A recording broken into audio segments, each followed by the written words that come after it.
people never do this for me when I'm in class. Automatically get quiet. This is wonderful. First of all, I'd like to thank you all for coming out this afternoon. It's indeed a pleasure to welcome you to the grand finale of the season, this fall season of the Law Center. And what a grand finale this is. Our guest speaker is a native of Norfolk, Virginia, and took his BA degree from the University of Virginia and JD from the Harvard Law School. After a stellar academic career, he launched into a highly successful law practice as a partner with McGuire Woods. He has excelled in each and every endeavor he has undertaken, whether those endeavors were in education or in law practice. He is the recipient of numerous awards, including an honorary doctorate of law degree from the University of Richmond, the Liberty Bell and Outstanding Community Service Awards, and a certificate of recognition for his work on the American Bar Association's Task Force on Opportunities for Minorities. In 1989, he became permanently etched in the Commonwealth's history books by becoming the second African American appointed to the Supreme Court of Virginia. In 2003, he became a nationally historical figure when the other members of the High Court selected him to replace Harry L. Carrico as Chief Justice of the Supreme Court. Despite the daunting responsibilities of the court, his deep sense of community activism compels him to accept speaking engagements throughout the Commonwealth. Washington and Lee is fortunate to be one of his stops on that very busy schedule. Now, I would be remiss if I were to exclude a more personal note about today's speaker. During his first year as an undergraduate at the University of Virginia, he was mentored, notwithstanding the lack of a need of a mentor, by my wife, Paulette Moran, who could offer so many suggestions about him when he was a first-year student. Also, he took a rhetorical course in which I served as the professor's teaching assistant. I can therefore personally attest to his academic acumen. By the way, he got an A in the course. At any rate, Washington Lee is fortunate to welcome this scholar, distinguished jurist, and humanitarian. Without further ado, it is my pleasure to welcome to the podium the Honorable Leroy Rountree Hassell, Chief Justice of the Supreme Court of Virginia.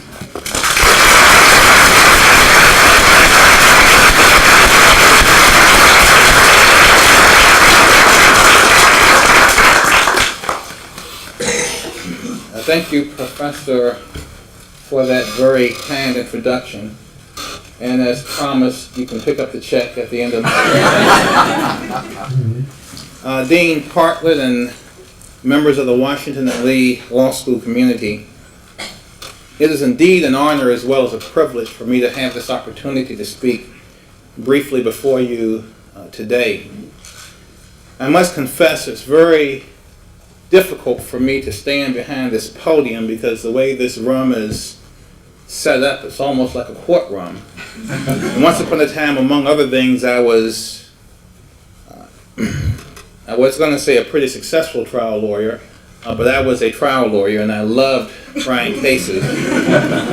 And I once had a friend who was a judge to remind me that in the Eastern District of Virginia, there's a rule that you cannot move more than so many inches to the left or right of the podium. And so it's very difficult for me to stand behind this podium, but nonetheless, I will do so. Even though I have been through Lexington on many occasions, surprisingly, this is my first opportunity to visit Washington and Lee.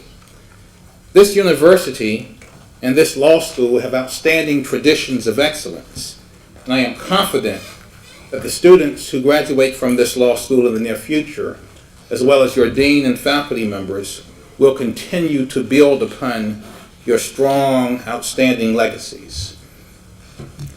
I would also be remiss if I did not point out that several friends of mine, including Bobby Gray, are graduates of this law school. And as you know, Bobby serves as the president of the American Bar Association, and he is truly an outstanding lawyer as well as an outstanding individual. As I researched the history of Washington and Lee University and the men after whom this university is named, I encountered a bit of trivia that had been stored in the recesses of my mind many years I remembered and I encountered that George Washington's inauguration speech as president was only 183 words long, and he completed that speech in a mere 90 seconds. Historians suggest that his speech was extraordinarily short because George Washington had his teeth extracted and he wore dentures that consisted of animal teeth, and therefore it was difficult for him on occasion to speak publicly. Even though I believe that brevity is indeed a virtue, my dentist tells me that my teeth are fine. Therefore, I will speak a little bit longer than 90 seconds. Three of the finest men whom I have ever had the privilege to know are graduates of this law school. And I have had the honor of serving with two of these men as justices of the Supreme Court of Virginia. Justice Roscoe B. Stevenson graduated from Washington and Lee, undergraduate, in 1943, and he graduated from this law school in 1947. He has served as a Commonwealth's attorney, a trial judge, a justice of the Supreme Court of Virginia, and he currently serves as a senior justice. He has dedicated his life to service to his fellow Virginians, and he is a truly compassionate and outstanding jurist. The second outstanding graduate of this law school who has influenced my life is Justice A. Christian Compton. Justice Compton graduated from Washington and Lee in 1950 as an undergraduate. He graduated from the law school in 1953, 2 years before I was born. He practiced law until he was appointed to the Circuit Court for the City of Richmond in around 1971. He was later appointed to the Supreme Court of Virginia, where, like Justice Stevenson, Justice Compton served with highest distinction. Justice Compton has devoted his entire life to service to the people of this Commonwealth, and he is an extraordinarily capable jurist. So often, as we journey through life, we confront the daily challenges that you will face as future lawyers and that we as lawyers and judges confront daily. And sometimes we lose perspective. We forget or we ignore basic and fundamental questions that we should not and we ought not take for granted. What do we want as lawyers? What do you desire as future lawyers? To what do you aspire? What should our roles be as lawyers? As future lawyers, do you have an obligation to help others? Do you have an obligation to improve the quality of life for others? Or should you be concerned solely with financial gain? Should we care about the attainment of a greater good for our respective communities? As judges, what are our responsibilities? Are we public servants? Do we have responsibilities to the public beyond the mere resolution of cases to which we are assigned? While pondering these questions in anticipation of my remarks today, my mind quickly focused upon a man who was a highly competitive but gentle giant who possessed many attributes that we should always seek to emulate. That man was my friend, Justice Lewis F. Powell, Jr., and he is the third graduate of this law school who has influenced my development as both a lawyer and a jurist. Like some of us assembled here today, Justice Powell was born a Virginian. Justice Powell can be best described as a man who was committed to family, devotion, honor, and service. Service to his country, service to his community, service to his family, and service to God. Justice Powell had a strong and unabating love and devotion for his family members, who I likewise knew and know. Even though he worked hard and tirelessly, his son Lewis informed me that his dad was very active with his family. Justice Powell attended his children's school events because family was important to him. Lewis told me that when he was needed, his dad was always there. We too must emulate that example. We must always remember that our families are gifts from God and that the value of our work is not more important than our value to our families. When you become lawyers, you must balance your life. You should not and you must not neglect your families. When I practice law, I consistently bill in excess of 2,000 hours yearly. It is my understanding today that most law firms require both associates and partners to bill in excess of 2,000 hours a year. Of course, a lawyer has to work significantly longer than 2,000 hours a year in order to bill 2,000 hours. In spite of these tremendous pressures that will confront most of you, you must be mindful that you do not neglect your family members who love you, who depend upon you, and who will need you. Justice Powell's life exhibited duty and devotion to his country, his nation, and his profession. As we all know, Justice Powell graduated from this law school. He received his LLM degree from the Harvard Law School in 1932. Upon graduation from the Harvard Law School, he returned to Richmond, where he was paid the handsome sum of $50 per month when he joined the law firm of Hunton and Williams in 1935. At the age of 34 in 1941, Justice Powell took a leave of absence from Hunton and Williams, and he volunteered to serve in the United States Army Air Force. Powell did not have to enlist in the Army Air Force. He was not drafted.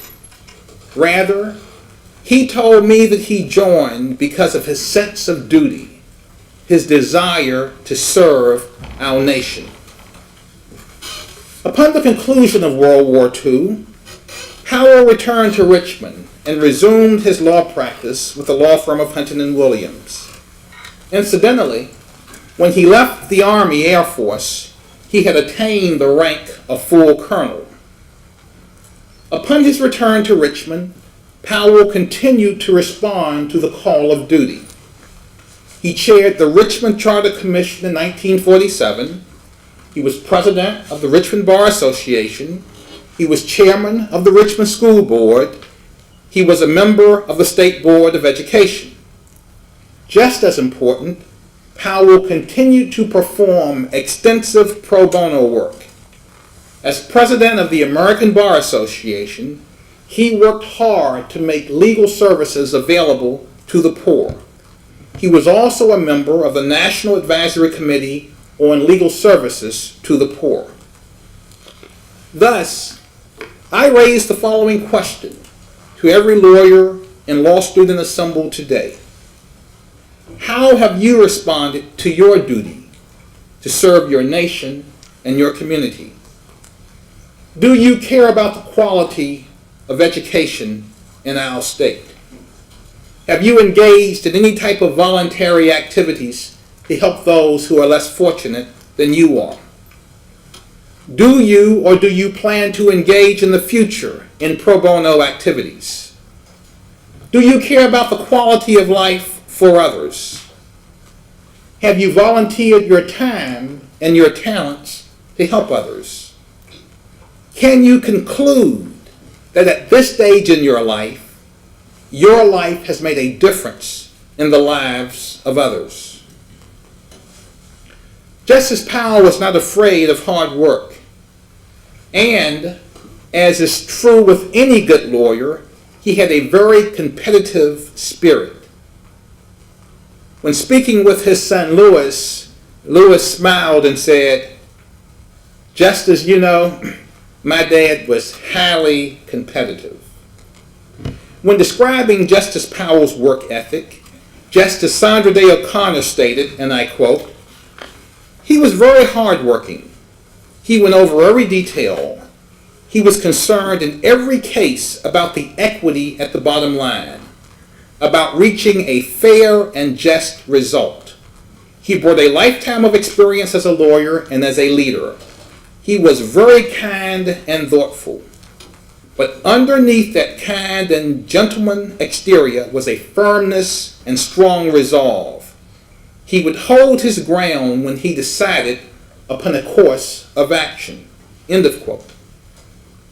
As law students, lawyers, professors, and judges, we must always be willing to emulate Justice Powell's exemplary work ethic. We must work hard for our clients, and we must work hard to constantly improve the administration of justice in this great Commonwealth. Professor Richard Fallon, a professor at the Harvard Law School, who served as Justice Powell's law clerk during the Supreme Court's term in 1981 and 82, stated, and I quote, "When I remember Justice Powell, I think of how he summoned his physical, intellectual, and moral energy, day after day, year after year, case after case, in an effort to be wise and fair. There is no adequate way to describe what it means for a judge or a justice to be fair. We sometimes idolize open-mindedness, but surely this is more metaphor than description. It is hard to imagine a mind that was so perfectly open without also imagining a mind that was so perfectly vacious. Justice Powell simply had his share of certitudes. In his commitment to being fair and just, Justice Powell was very much a man of the law. He worked consistently and even awesomely hard to absorb and weigh legal arguments. He read every brief carefully, often more than once, as he worked his way to each decision." End of quote. As lawyers and as law students who will soon be lawyers, but even more so as judges, we must always be mindful of our responsibility to work hard and to be fair. Justice Powell, however, like all of us, was not infallible. John C. Jeffries, in his biography of Justice Powell, relates the following story about Powell when he was a young trial lawyer involved in a case in South Carolina in the 1930s. Jeffries wrote, and I quote, "In the Hartsfield print and dye case, Powell learned to distrust expert witnesses. He had hired an engineering firm in Atlanta to make an appraisal of the value of certain property. The engineers promised to arrive early on the morning of the hearing, and by 11 o'clock, when they finally showed up, Lewis Powell was frantic. Out in the hall during a recess, Powell asked the expert witnesses for their appraisal. 'Well,' said the engineers, 'we have three. Would you like our high estimate, our low estimate, or our medium estimate?' Powell was shocked. 'This is a court of law,' he told the experts. 'Which estimate can you swear to?' 'Oh, well,' the witness replied, 'it's just a matter of judgment. We'll swear to anyone that you want.'" Continuing, Jeffries wrote, quote, "The same case produced the only reported instance when Powell completely lost his self-control. Perhaps owing to the number of lawyers or some oddity of architecture, the lawyers' tables in the Spartansburg courtroom were arranged too deep. One day, Powell was speaking from behind the rear table when a lawyer who was seated in front of him called Powell a damn liar. Powell got angry. He climbed across the table and he swung at the man. He was promptly held in contempt of court. Fortunately, the provocation had been overheard by an influential local lawyer who told the judge what was said, and who persuaded the judge to withdraw the contempt of court citation that had been issued against Powell. Ever since then, Justice Powell later recalled, "I've been quiet in courtrooms. I've been in no trouble at all." Unfortunately, the public does not have a very good perception of lawyers. We as lawyers are simply not held in high esteem. Our profession has in part contributed to the poor public perception.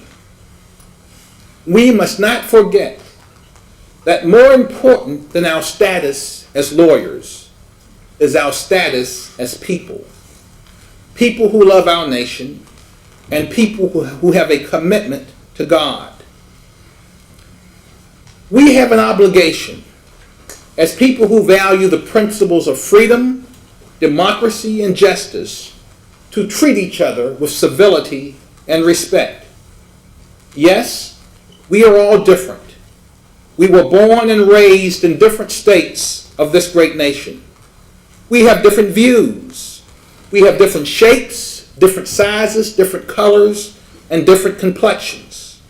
Yet, we are one people, one nation, and we share one common vision.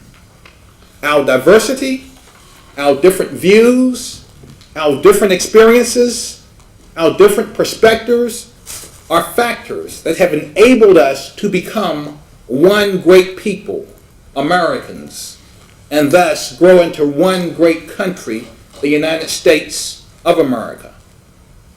We must never permit our differences to separate us or divide us. We must always strive to treat each other with dignity and respect.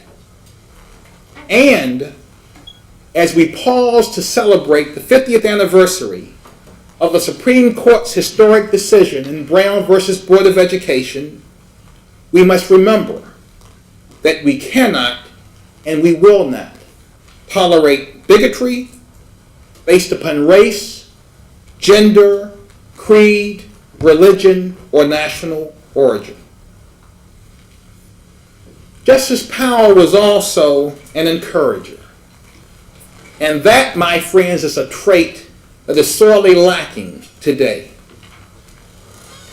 Justice Powell was a source of encouragement to his partners and associates at Huntington Williams, his family members, his law clerks, and to me personally. In 1988, when I served as chairman of the Richmond School Board, I decided to reorganize the Richmond School Division. And needless to say, that decision was not met without controversy.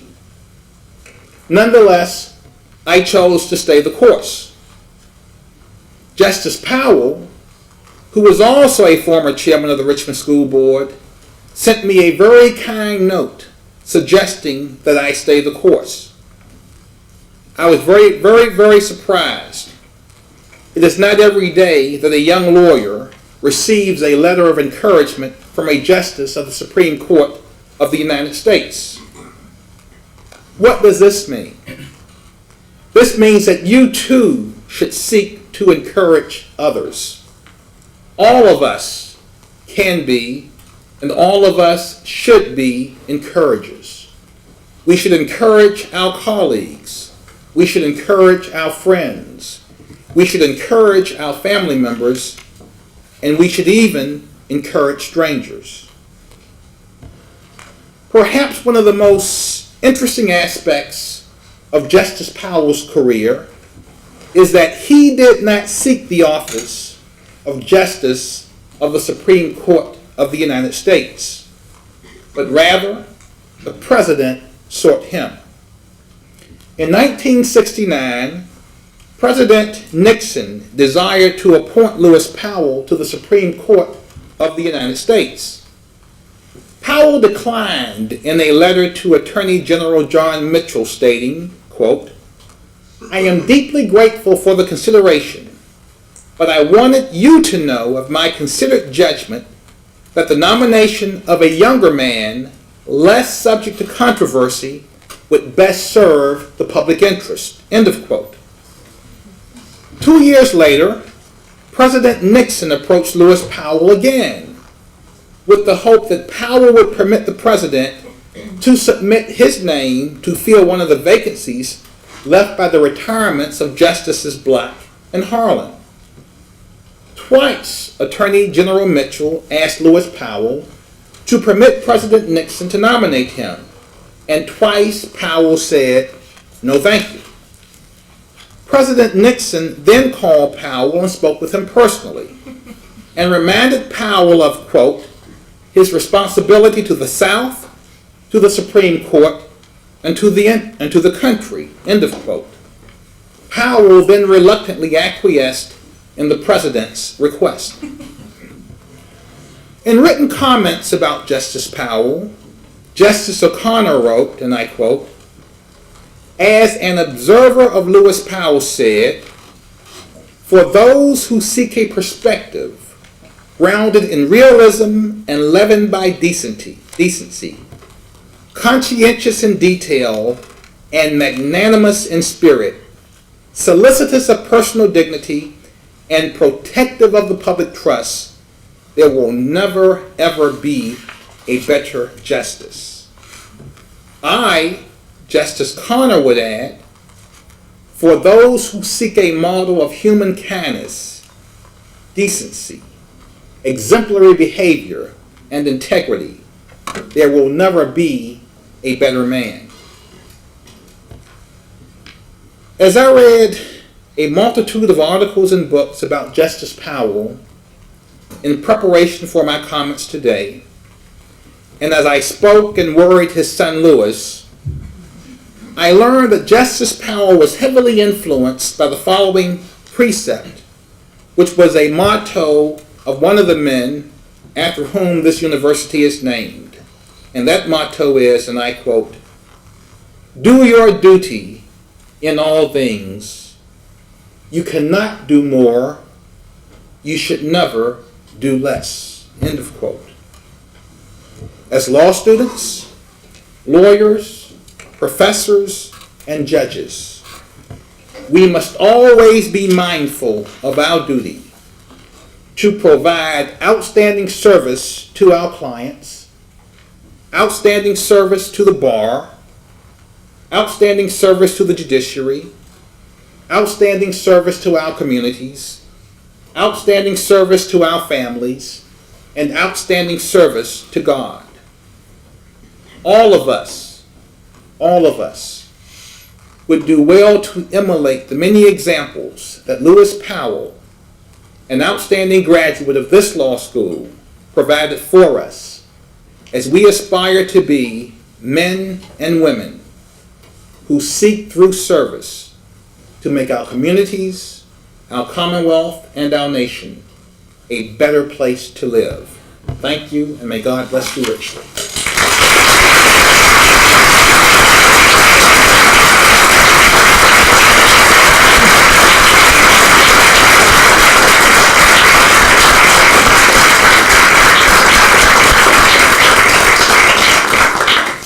Thank you, Mr. Chief Justice, for those inspiring words.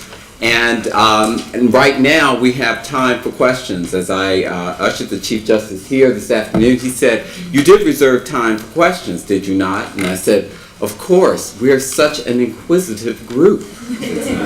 So, and not only can you ask questions about anything he talked about, my understanding is that the floor is open to a variety of different subjects, whether it has to do with what happens on the Supreme Court, what goes on behind closed doors, any of those kinds of things. So please, if you have any questions. Yes, sir. I'm dying to know the end of the story of Justice Powell's trial in South Carolina, confronted with the expert who offered him three choices. What did he do? Now that I don't know. Ask John Jeffries, he'll tell you. Any other questions? More questions? Yes. You were nice to mention the two graduates of our law school that you served with on the Supreme Court. Who would you say was the most influential member of the Supreme Court? in your tenure there, on your own career? It would have to be the Chief Justice, the former Chief Justice, Harry L. Carrico, and we have a running joke. I call him Chief Justice 23, and he calls me Chief Justice 24. It would have to be the Chief Justice because the Chief Justice sets the tone. And the Chief Justice is the administrative head of the judicial branch of government. And that person sets the tone for the entire direction of the judiciary. So it would have, without question, to be the Chief Justice. Yes. You spoke about diversity and our commitment to upholding various ideas and perspectives from other people. I was just curious if your career, being an African American male, has met you with a lot of controversial situations or where opportunities or situations where people weren't exactly receptive to the type of diversity that you brought to your position. I grew up in segregated Virginia. I was born in a racially segregated hospital with substandard medical facilities.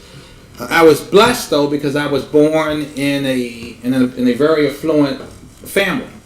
But my family's financial affluence did not protect me from the harms of racial segregation.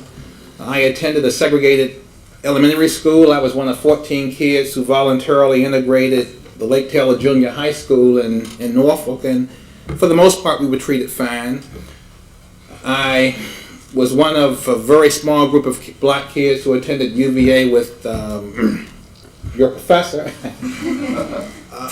Racism. Actually, he used to babysit for me. Racism has been present throughout my life, and racism, it's not dead. Racism still exists. Interestingly, I have been the youngest, whatever, more so than I have been the only black person to hold a position. I was the youngest chairman of the Richmond School Board, and I've been the youngest person more than the only minority, so to speak. But my view has been in life, be the best. And if you are the best, racism and other factors will not deter you. When I practiced law, I made partner at McGuire Woods 2 years earlier than my class did. And some of my clients who sought me out were bigots. And it was a lot of fun charging people who are bigots lots of money. But they hired me because they knew that I would get the job done. And I had a very broad practice. I litigated cases. I did multi-million-dollar deals, financial transactions. I had a very general practice. But my view in life is you cannot let others define who you are. And my view in life is that you seek God's will for your life and God will bless you. And I have been blessed immensely. I am a far, far cry from perfection. But I can tell you this, I have never been unprepared as a lawyer or as a jurist. And you will find that female attorneys will have a much more difficult time than male attorneys. The reason being, female attorneys will, most, not all, but most, the overwhelming majority will marry and will have families, and I don't care what anybody says, you will still be the primary caretaker in your family. And even though you may have a nanny when your child gets ill, you are going to go home and be with your child, and if you aren't, your child will let you know. So you will have burdens, your regular pressures that everybody deals with, and your professional pressures, and then your family pressures. And quite candidly, I think that in maybe 51, 52% of folks who attend law schools today are females. And that is going to be a bigger problem. But these are problems that will have to be overcome. But gender bias, bias based on race or religion, we should not be so naive to believe that those issues have disappeared, because they have not. But my perspective in life has been to confront the issues and to overcome the issues through excellence. And that's what I have been able to do, with God's blessing. Other question? Yes. Several times you mentioned duty to God, and I was wondering, how does that interplay with your duties behind the bench and your professionalism as a justice? Well, we are all people, and we look at the world through our experiences. And I have a deep and unabiding faith in God, and that affects who I am and how I try to live my life, because I do fall short, and I fall short more than I fall short each day. When I put on my robe,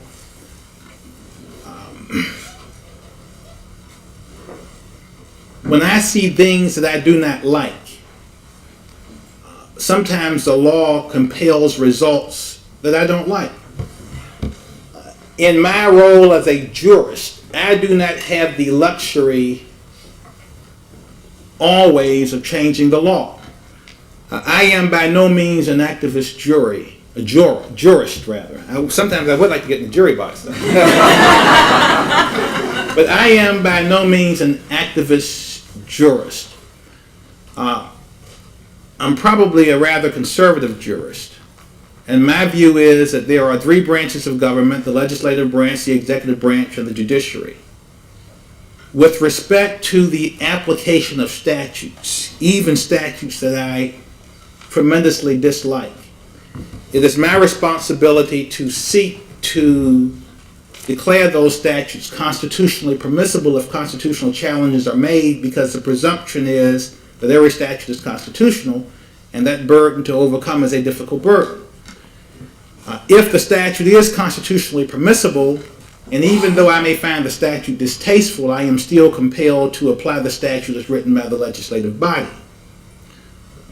From time to time, there have been occasions where I have disliked the statute so much that I have concurred in the judgment of the court and pointed out that I question the wisdom of the legislative discernment, but I am compelled in my role as a jurist not to question the witness, but not to question their wisdom, but to apply the statute as written, and therefore I go along. In the development of the common law, I've got greater latitude, because the common law is what the court says it is.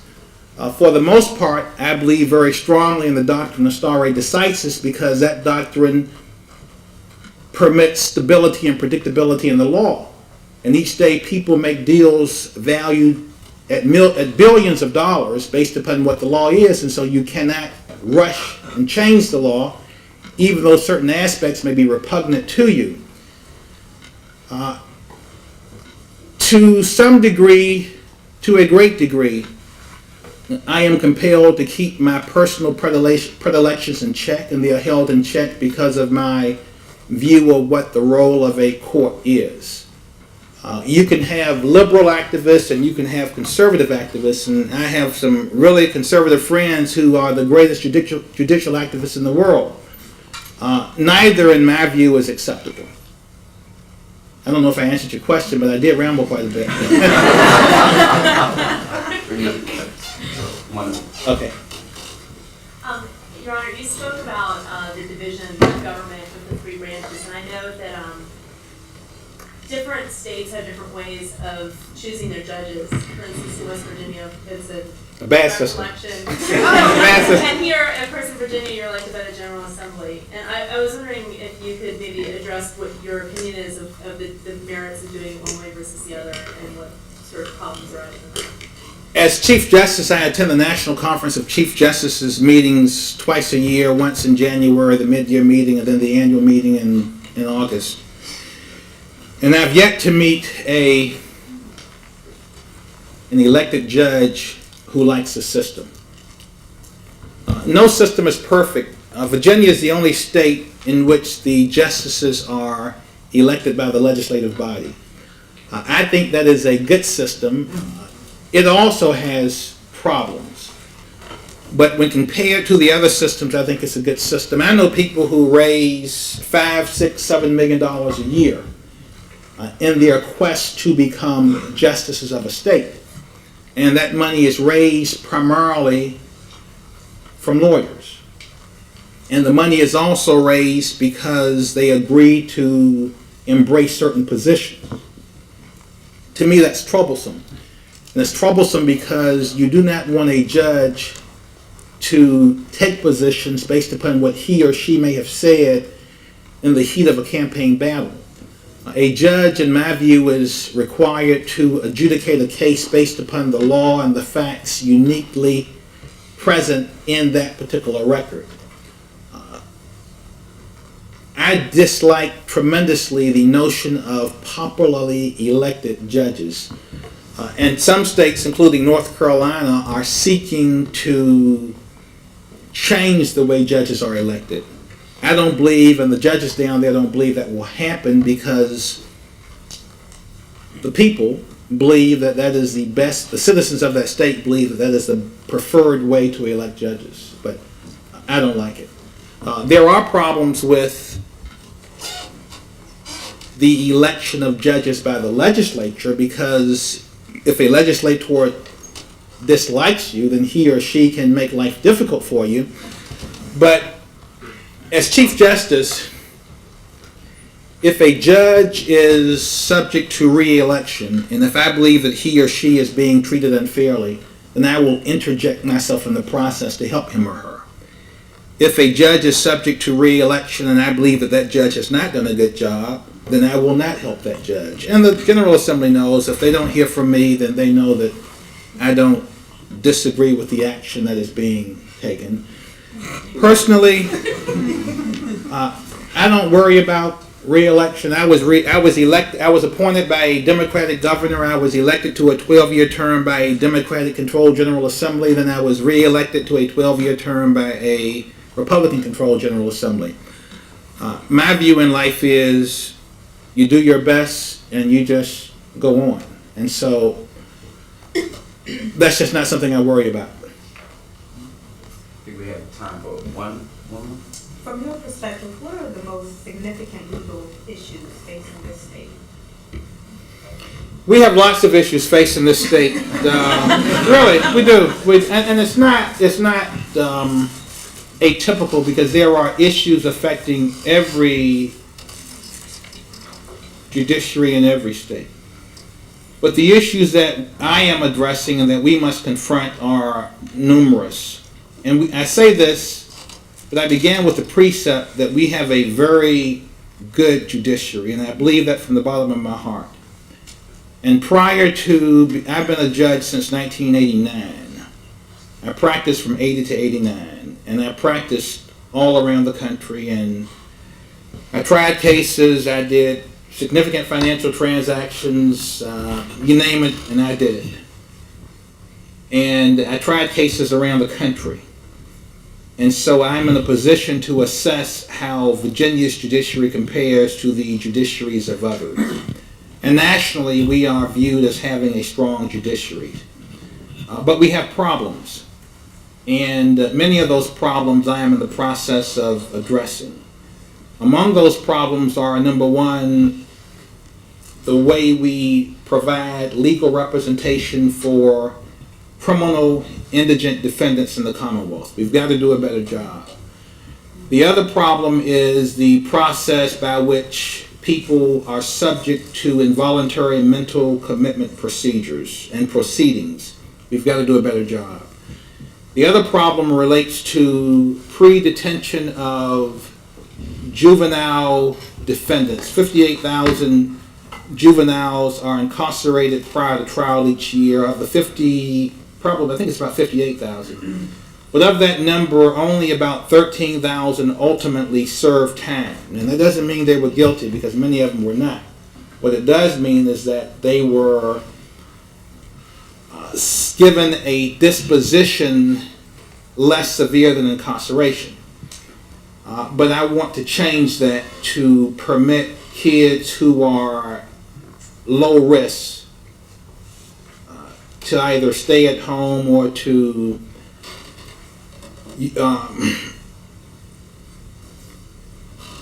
have more severe supervision or greater supervision. We have to do a better job with making the courts accessible to pro se litigants and to pro se people generally, because you don't necessarily have to be a litigant. Example, you want to go down and probate a will. It is not the easiest thing to do. And so we are going to make improvements in that area. We have, I can talk for a very long time about the numerous initiatives that we have. And some of these areas aren't broken. Some of these areas simply need to be fixed. And we're going to fix them. There was somebody in the back who's been trying to...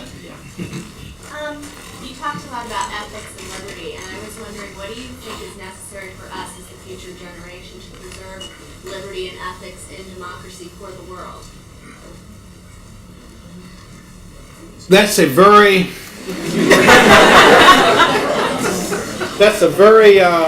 broad question, but but it's a fair question, and it's a good question. So let me divide that in two parts. Actually, well, two parts. First, in America, you have to be zealous guardians of the personal freedoms and constitutional rights of others.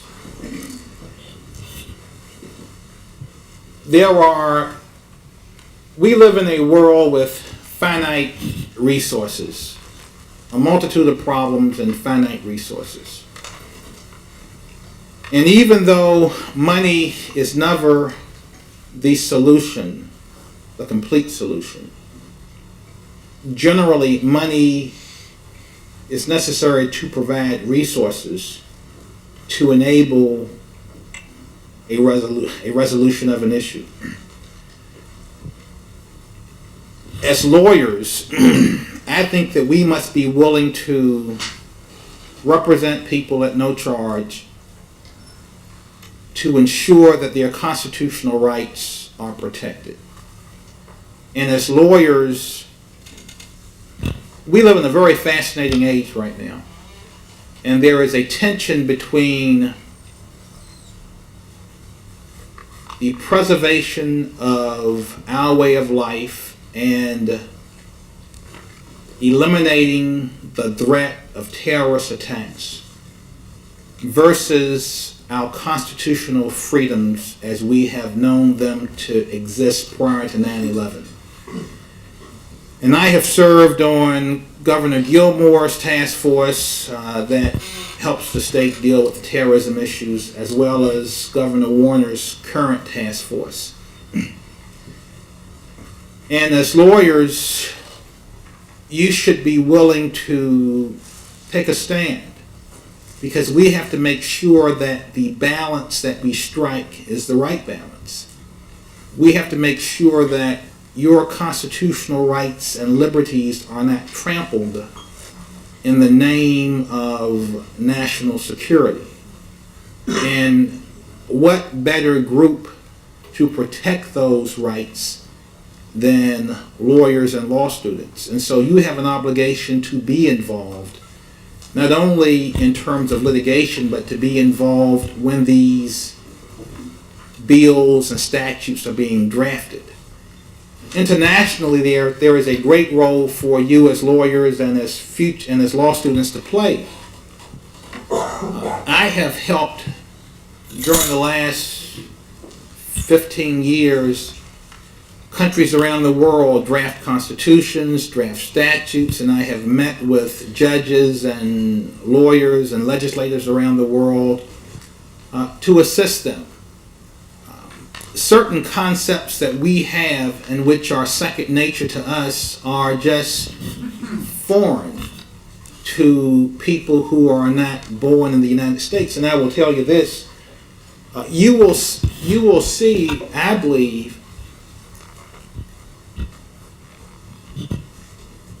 one of the most difficult exercises ever undertaken will be the effort to build a democracy in Iraq. The reason being, a democracy cannot be thrust upon people. People have to have a yearning and a desire to be free, and then people have to be taught what these principles mean. I met with, and I can't remember which country it was, one of the former countries of the Soviet Union, and they were drafting a constitution, and I was helping them draft the constitution. And the only reason I don't remember which country is because I've helped so many countries over there.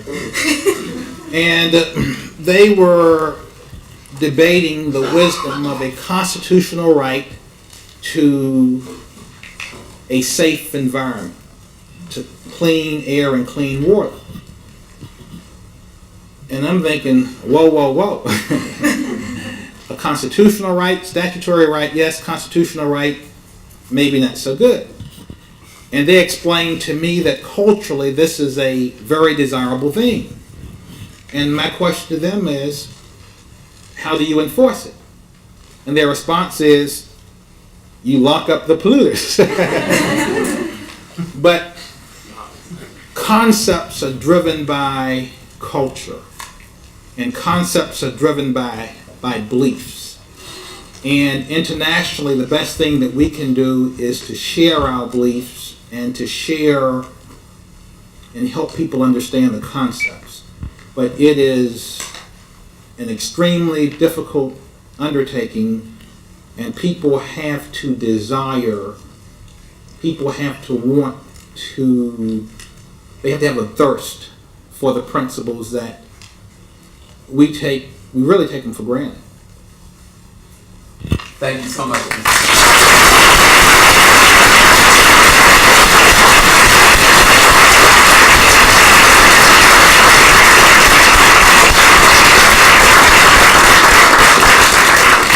And if you were to read his biography on the web, you will see that he has a frequent relationship, I think, with Regent University's law school. Of course, he's right here in Richmond, so he has a frequent relationship with them. This is his first visit to WNL, and I'm hoping it is not his last. And so it's my pleasure to present you with this plaque of the advertisement for your talk today. And I've got to say, I think it worked. This is a really great crowd of people who came out to listen to you. And I hope that you'll enjoy this. You'll show it to your colleagues at the Supreme Court. that you will tell them that our students are so stellar that they must hire them as clerks. All of them.